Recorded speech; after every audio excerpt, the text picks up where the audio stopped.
महंगाई। एक गुरुजी विद्यालय से घर लौट रहे थे। रास्ते में एक नदी पड़ती थी। गुरुजी नदी पार करने लगे तो न जाने उन्हें क्या सूझा कि वह एक पत्थर पर बैठकर अपने झोले से पेन और कागज़ निकालकर अपनी पत्नी द्वारा मंगाए गए राशन के सामान की लिस्ट बनाने लगे।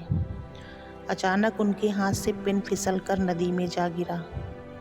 अब तो गुरुजी बहुत परेशान हो गए, क्योंकि वह पेन आज सुबह ही पूरे 5 रुपए का खर्च करके खरीदा था। बेचारे कभी इधर देखते तो कभी उधर, कभी पानी में उतरने का प्रयास करते तो फिर डर कर कदम वापस खींच लेते। पेन एकदम नया था, इसलिए गुरुजी उसे छोड़कर जाने की हिम्मत भी नहीं कर पा रहे थे। बेचारे परेशान होकर किसी तरह पेन निकालने का उपाय ढूंढ रहे थे कि तभी अचानक पानी में एक तेज लहर उठी और साक्षात वरुण देव प्रकट हुए। गुरुजी हक्के बक्के रह गए। सोने की कुल्हाड़ी वाली कहानी याद आ गई। वरुण देव ने पूछा कि गुरुजी इतने परेशान क्यों हैं। गुरुजी अचकचाकर बोले कि प्रभु, आज सुबह ही पूरे 5 रुपए का एक पेन खरीदा था। देखो, ढक्कन भी मेरे हाथ में ही है। यहाँ पत्थर पर बैठा लिख रहा था कि अचानक मेरा पेन पानी में गिर गया। प्रभु बोले, बस इतनी सी बात है, अभी निकाल कर लाता हूँ। प्रभु ने डुबकी लगाई और चांदी का एक चमचमाता हुआ पेन लेकर बाहर आ गए और बोले, क्या ये है आपका पेन? गुरुजी बोले, ना प्रभु, मुझ गरीब को कहाँ ये चांदी का पेन नसीब होगा। ये पेन मेरा नहीं है। प्रभु बोले, कोई बात नहीं, एक डुबकी और लगाता हूँ। प्रभु ने फिर डुबकी लगाई और इस बार प्रभु सोने का रत्न जड़ित पेन लेकर आए और बोले, लीजिए गुरुजी आपका पेन। गुरुजी बोले, क्यों मजाक करते हो प्रभु, इतना कीमती पेन और वो भी मेरा। मैं तो एक सामान्य सा टीचर हूँ। थके हारे प्रभु ने कहा कि चिंता ना करो गुरुदेव, अब की बार फाइनल डुबकी होगी। इतना कहकर प्रभु ने फिर से डुबकी लगाई।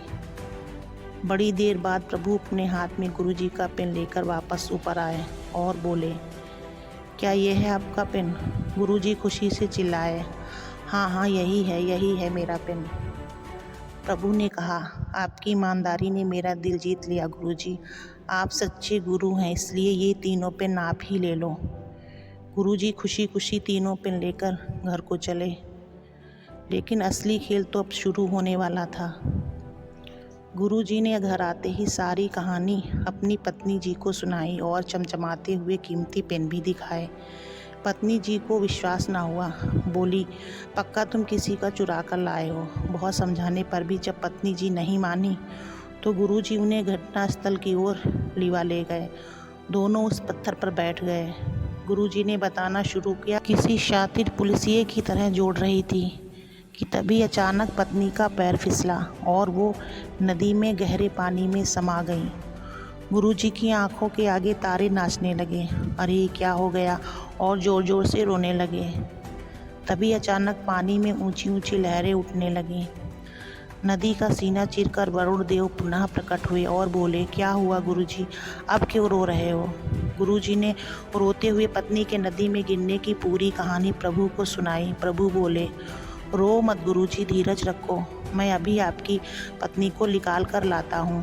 प्रभु ने डुबकी लगाई और थोड़ी देर में वो कैटरीना को लेकर प्रकट हुए और बोले, गुरुजी, क्या यही आपकी पत्नी जी हैं?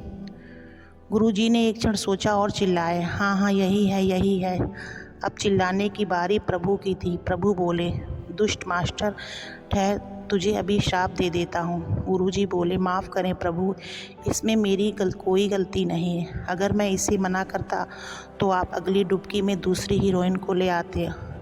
मैं फिर भी मना करता, तब कहीं तीसरी बार आप मेरी पत्नी को लाते और फिर आप मेरी ईमानदारी से प्रसन्न होकर तीनों को मुझे दे देते।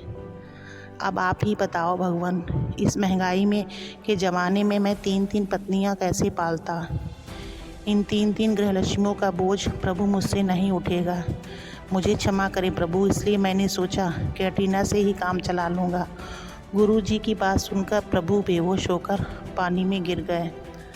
अगर आपको हमारी वीडियो अच्छी लगी तो वीडियो को लाइक करें, शेयर करें। चैनल पर नए हो तो प्लीज़ चैनल को